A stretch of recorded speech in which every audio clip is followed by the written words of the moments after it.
જો આ વસ્તુ તમે સમજી ગયા ને કે મેન્ટલ સ્ટ્રેન્થ કેવી રીતે અચીવ કરવી, તો તમારા સર્કલમાં તમારાથી વધારે સ્ટેબલ માઇન્ડ કોઈ બીજું નહીં હોય. કે કોઈ બી સિચ્યુએશન આવે, ગમે તેવો સારો દિવસ ના આવે, ગમે તેવો ખરાબ દિવસ ના આવે, તમારા ઉપર કોઈ અસર નહીં થાય. પણ જો ખરેખરમાં ત્રણ વસ્તુ તમે સમજી ગયા, આપણે એના એક્ઝામ્પલ પણ લઈશું, પણ ખરેખરમાં તમારે આ વસ્તુ ઇમ્પ્લિમેન્ટ કરવાની છે. એકવાર આ કરી દેશો ને તમારી લાઈફ ચેન્જ થઈ જશે. કે ભાઈ આપણે કેવી રીતે મેન્ટલ સ્ટ્રેન્થ ડેવલપ કરીએ અને મેન્ટેન કરીએ. કારણ કે સવાલ એ નથી કે તમે મેન્ટલી સ્ટ્રોંગ છો કે નહીં. સવાલ એ છે કે તમે મેન્ટલી કેટલા સ્ટ્રોંગ છો. અને એ તમારે જાણવાનું છે અને એની સ્ટ્રેન્થ ઇમ્પ્રૂવ કરવા માટે કામ કરવાનું છે. ત્રણ વસ્તુ આપણે સમજીશું આની અંદર: ઇમોશનલ કંટ્રોલ, કન્સિસ્ટન્સી અને એડેપ્ટેબિલિટી. ત્રણે ત્રણ વસ્તુ આપણે ગુજરાતીમાં ડિટેલમાં જઈશું, તો પે અટેન્શન. તો સૌથી પહેલી વસ્તુ છે કે ભાઈ ઇમોશનલ કંટ્રોલ. જ્યારે બી કોઈ બી ખરાબ સિચ્યુએશન આવે ને, ત્યારે સૌથી પહેલી વસ્તુ આપણા ઇમોશન્સ ઉપર પડે. કે આપણા જે થોટ પ્રોસેસ એ વખતે થતા હોય કે કંઈ બી એવી સિચ્યુએશન આવી કે કોઈ આવીને તમારી જોડે ઝઘડવાનું ચાલુ કરી દીધું, કારણ કાં તો કોકે તમને જોબમાંથી ફાયર કરી દીધા, કાં તો વાઈફ કે હસબન્ડ બહુ બૂમ કરે છે, કે ઇમોશનલી અનસ્ટેબલ થઈ ગયું હોય તમારી સરાઉન્ડિંગમાં જે બી માણસ હોય એ, બરાબર. હવે એ વખતે તમે રિસ્પોન્ડ કરો છો કે એ વસ્તુને પ્રોસેસ કરો છો, એના ઉપરથી તમારો ઇમોશનલ કંટ્રોલ કેટલો છે એ ડિસાઇડ થશે. જ્યારે બી એવી સિચ્યુએશન આવે ને કે ઓકે, હવે કંઈક એવું ચેન્જ થઈ ગયું છે, કે એવું કંઈક નેગેટિવ થઈ ગયું છે કે જેના કારણે મારા ઇમોશન્સ મારા કંટ્રોલમાં નથી રહેવાના. કોક કંઈક બોલ્યું છે, કંઈક થયું છે લાઈફમાં, એનાથી જો તમને ગુસ્સો આવવાનો હોય, બહુ સેડ થઈ જવાના હોય, એકદમ સેડનેસ તમારું મગજને થિંકિંગ બધું કંટ્રોલ કરી દેવાનું હોય, કે કોઈ ગિલ્ટ વસ્તુની હોય, રાઈટ, કે કોઈ વસ્તુ જૂની યાદ કરાવી દીધી જેના કારણે તમને ગિલ્ટી ફીલ થતું હોય, કાં તો એવા દિવસો યાદ આવી ગયા હોય કે જે બહુ ખરાબ દિવસો જતા હોય અને તમે વીક ફીલ કરતા હોય. કોઈ બી વસ્તુ કે જે તમારા નેગેટિવ ઇમોશન્સને એમ્પ્લિફાય કરવાની હોય, એવું થાય ત્યારે પહેલી વસ્તુ રિએક્ટ નહીં કરવાનું. પોઝ કરવાનું અને ઓબ્ઝર્વ કરવાનું, સિચ્યુએશનને ઓબ્ઝર્વ કરવાનું. સામે પેલો ભલે બૂમ બૂમ કરતો હોય, આપણે શાંતિથી એ વસ્તુ એક મિનિટ જોવાની. જો તમે રિસ્પોન્ડ કરવા ગયા તો પતી ગયું, તમે એ સિચ્યુએશનમાંથી તમારો કંટ્રોલ ખોઈ દેશો. કોઈ બી એવી સિચ્યુએશન આવે જ્યારે તમને વીક ફીલ થાય, એંગર ફીલ થાય, સેડનેસ ફીલ થાય, ટેક અ પોઝ. કે ભાઈ ઓકે, એક સેકન્ડ મારે કશું બોલવું નથી, ખાલી હું ઓબ્ઝર્વ કરું છું કે મારી આજુબાજુ શું થઈ રહ્યું છે. બને તો પોતાની જાતને સિચ્યુએશનમાંથી બહાર કાઢી દો મેન્ટલી. ભલે તમે ત્યાં ઊભા છો, but look as a third person. કે ભાઈ કોક એવું આમ ધાબા ઉપરથી કે ઉપર કેમેરો હોય એ જોઈ રહ્યું હોય આ સિચ્યુએશનને, તો એ કેવી રીતે જોવા આ સિચ્યુએશનને, અને how should I react in that. પણ એ પહેલાં તમે જ્યાં સુધી એ પોઝ નહીં લો ને, એકવાર એ બ્રીથ નહીં કરો ને, એક બે વાર કંઈક રિએક્ટ કરો એના પહેલાં, ત્યાં સુધી તમે તમારા ઇમોશન્સને હટાઈ નથી રહ્યા અને લોજિકલ બ્રેન છે એને બહાર નથી આવવા દઈ રહ્યા. તમારા ઇમોશન્સ જો હાવી હશે તો એ સારી દિશામાં કે સાચી દિશામાં જવાની જ નથી એ વસ્તુ.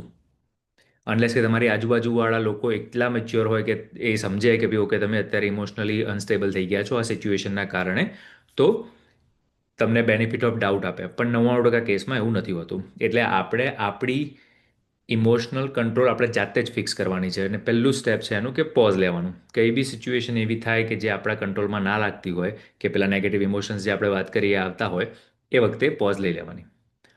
અને પછી cultivate the ability to stay કામ.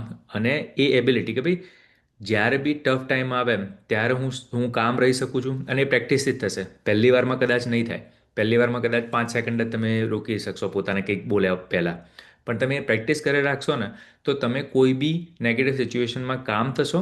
અને એકવાર કામ થયા પછી યુ ચૂઝ યોર રિસ્પોન્સ. તમને જો મગજમાં એટલું વિચારી શકો ને કે હું આ બી કરી શકું છું અને આ બી કરી શકું છું ને આ બી કહી શકું છું, આ ત્રણમાંથી કયું અત્યારે મારા માટે બેટર છે, કે હું કયું કહું તો એ સારું છે, જો એ એનાલાઇઝ કરી શકો ને તમે, તો તમે એ વખતે ઇમોશનલી એ સિચ્યુએશનના કંટ્રોલમાં છો. અને જો એનાલાઇઝ નથી કરી રહ્યા, મતલબ કે પહેલી જ જે થોટ આવી મગજમાં એ તમારા મોઢામાંથી નીકળી જશે. અને એ આપણે નથી જોતું. એ મેન્ટલી જે લોકો વીક હોય, કે જે પોતાને જાતને કંટ્રોલ ના કરી શકે એવી સિચ્યુએશનમાં, એમની જોડે એવું થાય. આપણે એવું નથી બનવાનું, રાઈટ. તો ગુજરાતીમાં નીચે લખ્યું છે કે ભાઈ પ્રતિક્રિયા કરતાં પહેલાં અટકો અને નિરીક્ષણ કરો. કે ભાઈ જવાબ આપ્યા પહેલાં કે કંઈ વસ્તુ કર્યા પહેલાં, કંઈ એક્શન લીધા પહેલાં અટકો પહેલાં, અને જુઓ, નિરીક્ષણ કરો, જુઓ આજુબાજુ શું થઈ રહ્યું છે. શાંત રહીને પ્રતિભાવ પસંદ કરવાની ક્ષમતા વિકસાવો કે ભાઈ શાંત રહીને હું કઈ ટાઈપનો એક્ટિવિટી મારે કરવી છે, કઈ ટાઈપનો પ્રતિભાવ આપવો છે, એની ક્ષમતા આપણે ઇમ્પ્રૂવ કરવી પડે. અને જેના કારણે આપણી જે લાગણીઓ છે એને આપણે આપણા કંટ્રોલમાં લઈ શકીએ. હવે બીજી વસ્તુ કે કન્સિસ્ટન્સી ઓવર મોટિવેશન. આ મેન્ટલી કંટ્રોલ્ડ માણસો હોય ને, એ ખાલી એવી નેગેટિવ સિચ્યુએશન આવે ત્યારે જ કંઈક કરવું, એ એક મેન્ટલી સ્ટ્રોંગ વસ્તુ થઈ, રાઈટ? પણ જે મેન્ટલી સ્ટ્રોંગ લાઈફસ્ટાઈલ જીવવી એ કન્સિસ્ટન્સીથી આવશે, નહીં કે મોટિવેશન. મોટા ભાગના લોકો કોઈ વિડીયો જોઈ લીધો, કોઈ વસ્તુની મોટિવેશનલ સ્ટોરી સાંભળી લીધી, એ વખતે એક 5 મિનિટ, 10 મિનિટ, 30 મિનિટનું મોટિવેશન આવશે. અને કદાચ એ વખતે ચલો, એ વખતે કોઈ એક્શન બી એમણે લઈ લીધી કે બિઝનેસ કરવો હોય તો એની કોઈ નાની એક્શન લઈ લીધી કે જિમમાં ગયા. એક નાનો ટુકડો સ્પાઇકનો થશે મોટિવેશન માટે. પણ એકવાર એ મોટિવેશન જતું રહ્યું પછી પતી ગયું, આપણે જેવા હતા એવા ને એવા, રાઈટ? તો એનો જવાબ શું છે કે ભાઈ કન્સિસ્ટન્સી. અને કન્સિસ્ટન્સી ક્યારે આવે કે ભાઈ આપણે એવી સિસ્ટમ બનાવી હોય આપણી લાઈફની કે એ મોટિવેશન કરતાં બી લાંબો ટાઈમ ચાલે. મોટિવેશન થોડો ટાઈમ જ ચાલે, પણ એ સિસ્ટમ જે છે ને એ લાંબો ટાઈમ ચાલે. એક સત્યન નંડેલાનું મેં એક્ઝામ્પલ આપ્યું હતું, માઇક્રોસોફ્ટના સીઈઓનું, કે એ શું કરે, એના બેડની નીચે જ શૂઝ રાખે. એટલે કે હું જેવો ઉતરું ને, ઊંઘીને ઉઠું એવો સીધો મારા પગમાં શૂઝ આવી જાય, એટલે મારે ટ્રેડમિલ ઉપર કે બહાર દોડવા જવાનું એ ઓટોમેટિકલી થઈ જ જાય, કારણ કે એ મેં એક સિસ્ટમ બનાવી દીધી છે. તમારે ડિસિપ્લિન અચીવ કરવું બહુ જ જરૂરી છે તમારા મેન્ટલ સ્ટ્રેન્થમાં. તમે કોઈ બી માણસ ઇમેજિન કરો કે કોઈક એવું માણસ હોય તમારા લાઈફમાં બી, એવા ઘણા લોકો હશે કે એકદમ ટાઈમે જોબે કે બિઝનેસે આવી જવાનું, એકદમ ટાઈમે જવાનું, એકદમ ટાઈમે મીટિંગની અંદર આવવાનું, કામ પતાવીને જતું રહેવાનું. રોજ જે ફિટનેસ માટે હશે રોજ જિમમાં જવાનું એ જવાનું, વિડીયો બનાવતા હશે રોજ 1 કે 2 કે 3 વિડીયો બનાવવાના એટલે બનાવવાના. એ માણસને તમે જુઓ કે એની લાઈફ કેવી રીતે ચાલે, તો કે રોજ કે ઉઠીને મોટિવેટેડ નહીં થતો કે આજે હું આવું કરું. એણે એક એવી સિસ્ટમ બનાવી દીધી છે કે ભાઈ એ ડિસિપ્લિન એનું ક્રિએટ થઈ ગયું છે. ડિસિપ્લિન એક એવી વસ્તુ છે ને કે જે ગમે ત્યારે આવીને જતું નહીં રહે, રાઈટ? ડિસિપ્લિન કન્સિસ્ટન્સીથી જ આવે. ડિસિપ્લિન છે ને, જો ઘણા બધા લોકોએ મને કમેન્ટ બી કરી હતી કે ડિસિપ્લિન નથી રહેતું. ડિસિપ્લિન એટલે નથી રહેતું કે 21 દિવસ માટે તમારા માટે જે બી વસ્તુ તમારે કરવી છે, રાઈટ? આ સિસ્ટમનો જે બી એક પાર્ટ છે, ખાલી જીમ પકડી લો, ચલો કે ભાઈ જીમમાં જવું છે મારે રોજ. 21 દિવસ સુધી જો તમારી એ પ્રાયોરિટી નહીં હોય ને કે સવારે ઉઠીને પહેલું જીમમાં જવું, કાં તો સાંજે 7 વાગે કે 6 વાગે જે બી તમારો ટાઈમ હોય, કે એ વખતે મારે જીમમાં જવું, 21 દિવસ સુધી તમારી જો એ પ્રાયોરિટી નહીં હોય કે ભાઈ બીજું કશું, જમીન ઊંચીથી નીચી થઈ જાય, આસમાન ઊંચુંથી નીચું થઈ જાય, તો મારે એ વસ્તુ કરવાની, એ કરવાની, અને એક કે બે જ પ્રાયોરિટી જ રાખવાની દિવસની. જો 21 દિવસ એક વસ્તુ તમે પ્રાયોરિટી રાખી, પછી એ 21 દિવસ કર્યા પછી એ તમારી આદત બની જાય. અને આદત એવી વસ્તુ છે ને જે તમારે છોડવી હોય ને તો એ ના છૂટે. કોઈ બી માણસ 21 દિવસ સળંગ જીમમાં ગયો હશે ને પછી એને કહેજો 22મા દિવસે કે ભાઈ ના જતો તું આજે, જશે જ એ. એટલે ડિસિપ્લિન એવું નથી કે મોટિવેશનના કારણે થોડો ટાઈમ આવ્યો અને એ ચાલી ગયું. એ એક સિસ્ટમ બનાવી દીધી કે ભાઈ જે બી વસ્તુ મારે ઇમ્પ્રૂવ કરવી છે એ વસ્તુ મારે પકડી લેવાની, અને એ વસ્તુની અંદર મારે 21 દિવસ સુધી એ વસ્તુ ઉઠું ને ત્યારે પહેલી વસ્તુ એ મારા મગજમાં આવી જોઈએ. તો એ તમારી પ્રાયોરિટી બનશે, અને પ્રાયોરિટી 21 દિવસ સુધી કરે રાખશો તો એ તમારી હેબિટ બનશે. બરાબર? એટલે પ્રેરણા પર નહીં પરંતુ એવી પ્રણાલીઓ ઉપર આધાર રાખો જે લાંબી ચાલે, રાઈટ? શિસ્ત એ છે કે તમે શું સતત કરો છો, ન કે તમે શું અનુભવો છો, રાઈટ? કે ભાઈ ફિલિંગ થઈ અને પછી કંઈક કર્યું એવું નહીં. ભાઈ આ તો મારે કરવાનું જ છે, રોજ સાંજે એટલે જીમમાં જવાનું છે એટલે જવાનું જ છે. મારે રોજ ઓફિસમાં લંચ ટાઈમ હોય ત્યારે એક વિડીયો બનાવવાનો જ છે. That's part of my system. એટલે મેન્ટલી સ્ટ્રોંગ માણસો મોટિવેશનની રાહ ના જુએ. એ લોકોએ એમની એક લાઈફ ક્રિએટ કરી દીધી હોય કે ભાઈ આ કન્સિસ્ટન્સી પ્રમાણે વસ્તુ મારી લાઈફમાં ચાલે રાખે છે, અને એક આ સિસ્ટમ બનાવી છે, એ સિસ્ટમની અંદર મારે જીવવાનું છે. અને ધીરે ધીરે મોટિવેશન ને આ તેની બધી વસ્તુની જરૂર નહીં પડે. એ બધી વસ્તુ હેલ્પ કરશે કદાચ, પણ જે ઓટોમેટિકલી નેચરલી જે વસ્તુ થશે ને એ વસ્તુ એ સિસ્ટમ થ્રુ જ થશે. અને ઘણા લોકો એવું વિચારતા હોય કે ઓ સિસ્ટમ બનાવી દઈએ, સ્કેડ્યુલ બનાવી દઈએ તો આપણે ઘડિયાળના કંટ્રોલમાં જીવીએ છીએ. ના, એવું નથી. તમે ડિસિપ્લિન હોય ને તમારી, તો જ તમારી લાઈફ તમારા કંટ્રોલમાં છે. લોકો હંમેશા ઊંધું વિચારે છે કે ના મારે તો ફ્રી ટાઈમ જોઈએ, મારે જે કરવું હોય એ કરી શકું. હવે જે કરવું હોય એ કર તું, પણ એમાં રોજ 1 કલાક શરીર માટે આપવું એ તો બાય ડિફોલ્ટ સારી વસ્તુ જ છે ને. તો પછી તારે શું કરવા, બીજું કંઈક કરવું છે જે કરવું હોય એમાં, રાઈટ? એવું હોવું જોઈએ કે ભાઈ એ કરવા માટેની મારું રીઝન છે કે ભાઈ મારે એક વસ્તુ એ કરવી જ છે, એટલે એ તમારા ડિસિપ્લિનનો પાર્ટ થઈ ગયો. એટલે કે આ સેકન્ડ વસ્તુ છે કે ભાઈ એવી સિસ્ટમ ક્રિએટ કરો કે જે કન્સિસ્ટન્ટલી ચાલતી હોય, મોટિવેશનની રાહ નહીં જોવાની. અને આ સૌથી ઇમ્પોર્ટન્ટ છે મેન્ટલી સ્ટ્રોંગ લોકો માટે, કે લેટ ગો એન્ડ અડેપ્ટ. અને સૌથી વધુ મારે જે તકલીફ થતી હોય ને, કોઈ બી ક્લાયન્ટ હોય જે one on one call book કરતો હોય, તો એને એ શીખવાડવામાં કે સમજાવવામાં કે પ્રેક્ટિસ કરવામાં કે ભાઈ જવા દો એ વસ્તુને.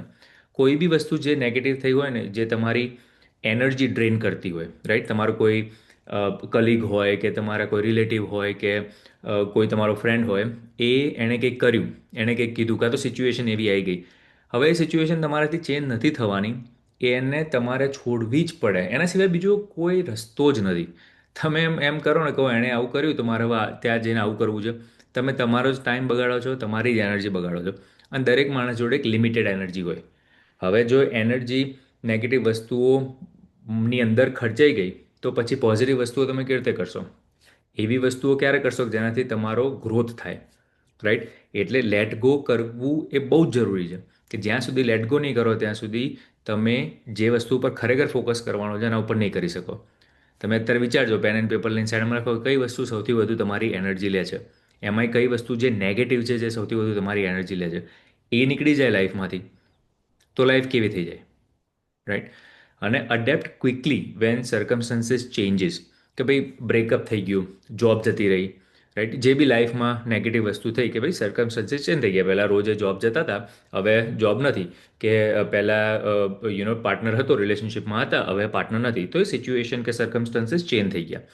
હવે એમાં આપણે હવે નવી વસ્તુ થઈ કે ભાઈ હવે અત્યારે હું જોબ નથી, એમાં જ તમે વિચાર રાખો કે મારી હતી જોબ ને હવે જતી રહીને પગાર નહીં આવે ને આંતર, એનાથી કોઈ ફરક નથી પડવાનો. ફરક ક્યારે પડશે કે ભાઈ ઓકે, હવે આ સિચ્યુએશન છે કે ભાઈ મારી પાસે જોબ નથી, તો હું કેવી રીતે અડેપ્ટ કરું, એ સિચ્યુએશનમાં હું કેવી રીતે મારી લાઈફને ફરીથી પાટા ઉપર લાવું, કે હવે મારે શું કરવાનું છે, આ કરંટ સિચ્યુએશન આ છે, પહેલાં જે હતી એ હતી, એને મારે કે લેવા દેવાની. તો શું થશે કે તમારી બધી એનર્જી તમે પ્રોટેક્ટ કરશો અને એ દિશામાં લઈ જશો કે જેનાથી તમને એ પ્રોબ્લેમ્સના સોલ્યુશન મળશે. કંઈ બી નેગેટિવ વસ્તુ થઈ હોય ને, પહેલાં એ સિચ્યુએશનને એક્સેપ્ટ કરો અને પછી અડેપ્ટ કરો. કે અમ, ઘણા લોકો એક તો ડિનાયલમાં બહુ રહેતા હોય છે કે ઓ આવી વસ્તુ છે, આવી વસ્તુ કેમ હોય, આવી વસ્તુ તો મારી જોડે થવી જ ના જોઈએ, આ વસ્તુ તો મારી જોડે કેમ થઈ ગઈ અને મને જ કેમ આવો ભગવાને પકડો. અરે ભાઈ બધી વસ્તુમાંથી કોઈ ફરક નથી પડવાનો તમારા લાઈફમાં, આવે પડવાનો છે. એ વસ્તુ થઈ ગઈ, એ વસ્તુ છે એ છે. તમે વસ્તુ બદલી શકો છો નથી? અડેપ્ટ કરી દો કે ભાઈ એવું કે હવે આ સિચ્યુએશન છે, બોલો મેં હવે આ એક્સેપ્ટ કરી લીધી, હવે મારે આગળ શું કરવાનું છે. તો તમારી એનર્જી બી પ્રોટેક્ટ થશે અને જે વધી એનર્જી એ બીજી બધી વસ્તુમાંય થશે, રાઈટ? ઘણીવાર કોલ એવા થતા હોય છે કે મારો હસબન્ડ મારી વાત નથી સાંભળતો, કે મારી જોડે કમ્યુનિકેટ નથી કરતો, કે પછી એવું હોય કે મારી વાઈફ મારા ઇનલોઝ જોડે કે મારા ફેમિલી જોડે વાત નથી કરતી. ઓકે ચલો, એક્સેપ્ટ કરી લો. તમે જો ચેન્જ ના કરી શકતા હોય વસ્તુને, તો એક્સેપ્ટ કરી લો ભાઈ નથી એ લોકો એટલી બધી વાત કરતા, દેટ્સ ફાઇન. હવે મારે શું કરવાનું છે, હું કઈ રીતે કરી શકું કે કેવી ટાઈપની લાઈફ ક્રિએટ કરી શકું કે એ સિચ્યુએશનમાં રહીને be I make the best out of our life.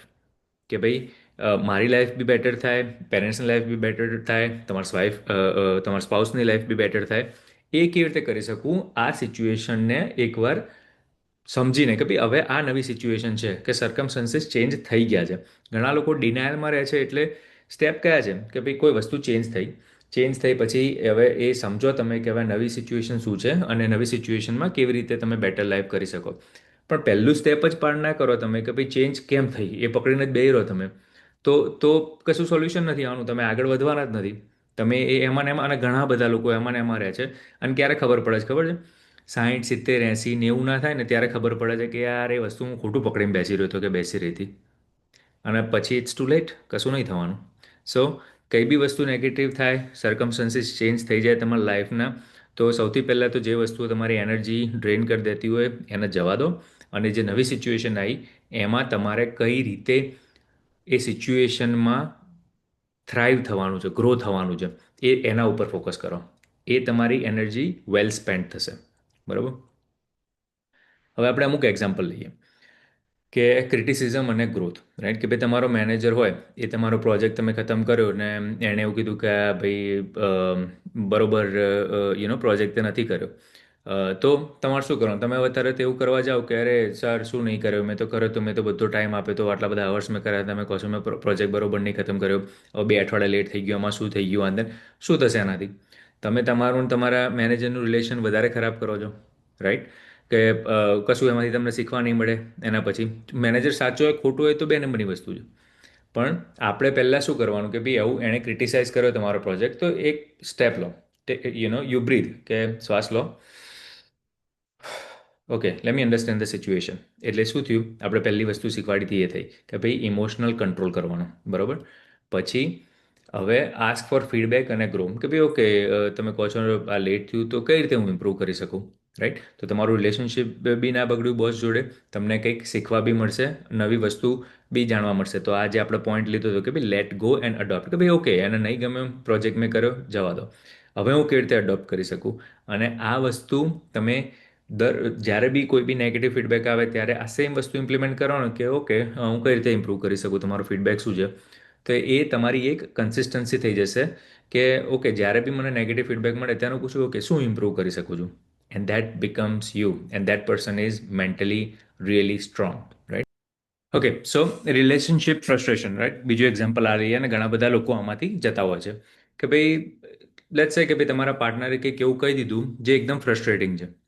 હવે બે વસ્તુ તમે કરી શકો. તમે તરત એને જવાબ આપો, ગુસ્સે થાઓ, કઈ બી વસ્તુ કીધી હોય હજુ પ્રોસેસ ના કરો અને એના પહેલાં જ કંઈક એવું નીકળી જાય કે ખાલી જવાબ આપવા માટે આપણે બોલી જઈએ. અને હસબન્ડ વાઈફમાં જનરલી વધારે થતું હોય કે ભાઈ સાંભળવા માટે, સમજવા માટે નથી સાંભળતા, પણ જવાબ આપવા માટે સાંભળીએ છીએ, રાઈટ? તો સૌથી પહેલાં શું કરવાનું, જો એમાં એવી સિચ્યુએશન હોય ને કે ફ્રસ્ટ્રેટિંગ વસ્તુ બોલી ગયા, તો સૌથી પહેલાં તો વોક અવે. બની શકે તો થોડા દૂર જતા રહો, ક્યાંક બીજે જઈને બેસી જાઓ, કામ ડાઉન, રિલેક્સ થઈ જાઓ. પહેલાં કંઈ બી જવાબ આપ્યા, કંઈ બી વસ્તુ કર્યા પહેલાં, અને પછી વિચારો કે ભાઈ એ જે કીધું છે એનું કોઈ સોલ્યુશન છે, અને હોય તો એ જઈને તમે સોલ્યુશન પ્રપોઝ કરો. અને જો તમારે કંઈક ચેન્જ કરવાનું હોય તો ભાઈ હા, હું આટલું ચેન્જ કરવા રેડી છું, હું આ નહીં કરી શકું. પણ જો તમે તરત ફ્રસ્ટ્રેટેડ થયા અને તરત જવાબ આપ્યો તો શું થશે?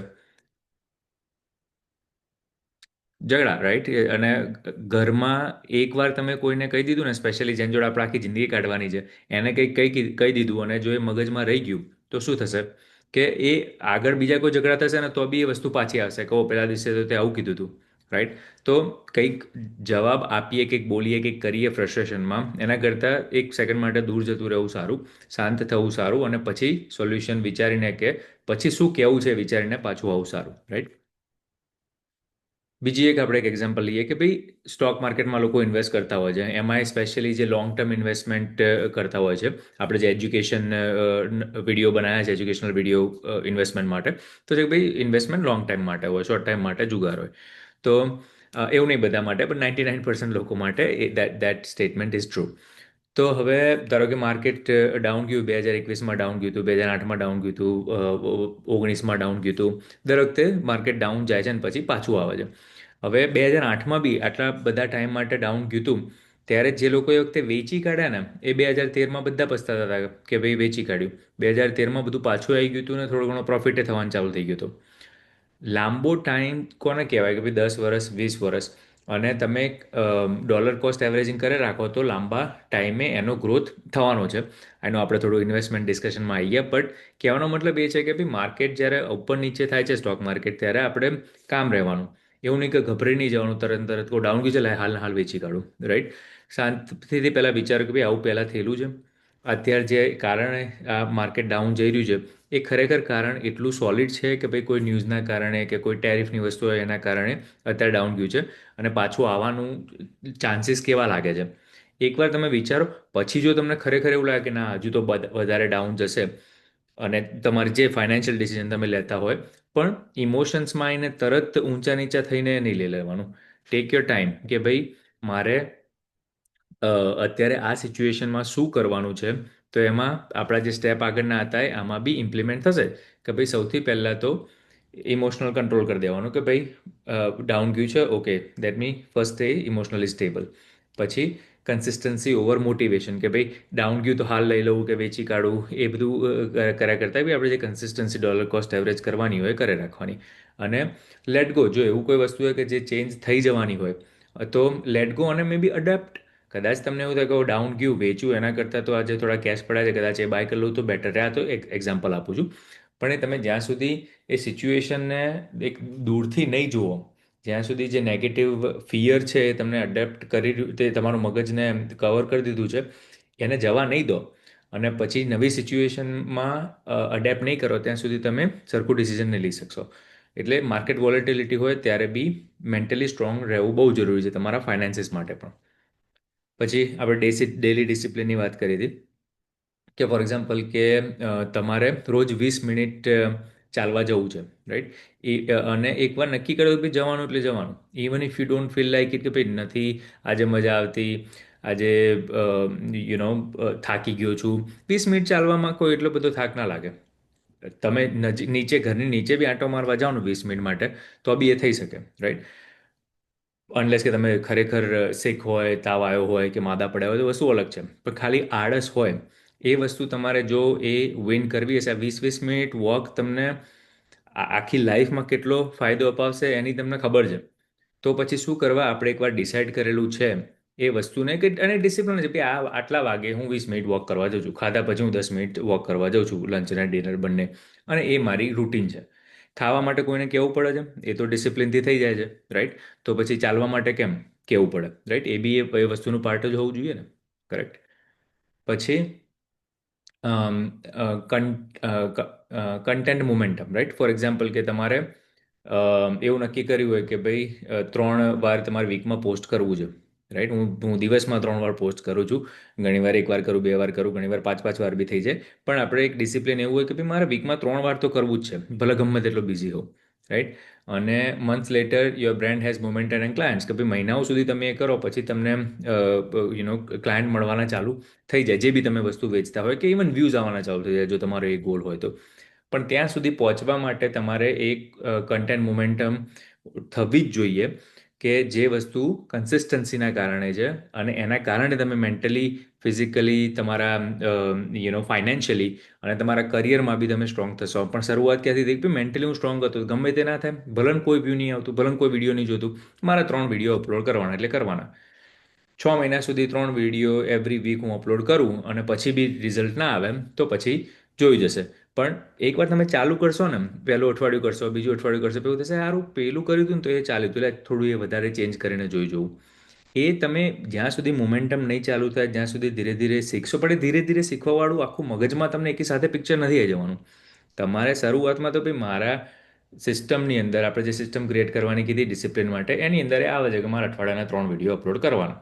બસ એ કરી દો, બાકી બધી વસ્તુ ધીરે ધીરે ફોલ ઇન ધ પ્લેસ થઈ જશે. એમાં ધીરે ધીરે શીખવાનું આવી જ જાય. તમારે ના શીખવું હોય તો શીખવું જ પડે. તમે મહિના સુધી વિડીયો અપલોડ કરો, દર અઠવાડિયે 3 વિડીયો, અને પછી એવું થાય કે ભાઈ રિઝલ્ટ નહીં આવતું બરોબર, તો તમને એવું થશે કે આ શું શું કરું છું તો નહીં આવતું. કારણ તો તમે કંઈ નહીં વિચારો ને તો એ 3 વિડીયો પછી ચોથા વિડીયોમાં છે ને 3 વિડીયોની પ્રેક્ટિસ જે કરી હોય ને એ ઓટોમેટિકલી તમને શીખવાડી જ દે કે કઈ રીતે તમારે બેટર બોલવાનું છે. ઓકે. પછી પરસિસ્ટન્સ પેઝ, કે ભાઈ જ્યારે બી તમે કોઈ બી વસ્તુ કન્ટિન્યુઅસલી કરે રાખો ને એનું રિઝલ્ટ આવે આવે ને આવે, પણ ઓછા ટાઈમમાં ના આવે, રાઈટ? તમે રોજ સવારે જોબ અપ્લાય કરતા હોય તો તરત અઠવાડિયામાં 2 અઠવાડિયામાં કદાચ કોઈ પાછું ના આવે, પણ 2-3 અઠવાડિયા પછી એ પહેલા દિવસે જે રેઝ્યુમે મૂક્યું હતું એનું કદાચ કોઈ કોન્ટેક્ટ કરવા આવે, એચઆર આવે, રાઈટ? અને છે ને પેલી જીમની એક એક્ઝામ્પલ તરીકે લો કે ભાઈ તમે જીમમાં જઈને આવો, આજે થોડા ડમ્બેલ કર્યા, ઓ મારી બોડી ના બની. બીજા દિવસે જઈને આવો, ડમ્બેલ કર્યા, ઓ મારી બોડી ના બની. એવું મારી બોડી ના બની એ વિચારવાનું જ નહીં, રાઈટ? આપણે ગીતામાં છે કર્મણ્યેવાધિકાર હસ્તે મા ફલેષુ કદાચન, કે ભાઈ ખાલી ફોકસ કરો કે ભાઈ કઈ વસ્તુ મારે કર્મ કરવાની છે. ફળ મળશે મળશે ને મળશે જ, પણ એનું મગજમાં નહીં રાખો. તમે 6 મહિના રોજ જઈને જીમમાં જાઓ અને પછી બોડી ના બદલાય એવું બને છે કદી કોઈને? 6 મહિના કન્સિસ્ટન્ટલી ગયો હોય તો કર્મ કરવાનું ફળ મળે જ છે. પણ તમારે પરસિસ્ટન્ટ રહેવું જ પડે, કે ભાઈ કામ કરે જ રાખવું પડે. તમારે જોબ શોધતા હોય તો તમારે અપ્લાય કરે જ રાખવું પડે, ભલે પછી કોઈ પાછું જવાબ આપે છે કે નહીં. એ અત્યારે નહીં આપે તો મહિના પછી આપશે, રાઈટ? વધારે અપ્લાય કરશો તમને ખબર પડશે રેઝ્યુમેમાં ચેન્જ કરવાના છે, પણ એ કન્સિસ્ટન્ટલી તમે એ પરસિસ્ટન્સ ના રાખ્યું તો લાઈફમાં જે બી તમારે જોવો છે ને એ નહીં મળે. અને એ ક્યારે આવશે? Discipline over motivation. મોટિવેશનની રાહ જોઈને બેસશો તો કંઈ નહીં થાય, ડિસિપ્લિન ઇમ્પ્લિમેન્ટ કરવી જ પડશે.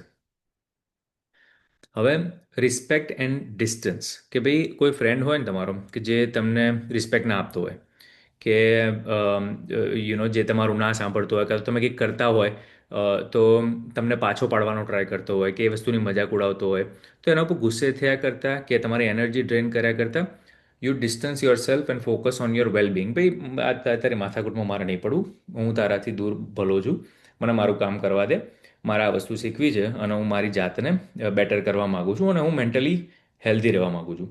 એ જે આપણે સેકન્ડ પોઈન્ટ હતો કે ભાઈ તમારે જો મેન્ટલી સ્ટ્રોંગ રહેવું હોય ને તો you need to let go. જે માણસ તમારી એનર્જી ડ્રેન કરી રહ્યું હોય એ માણસને લેટ ગો.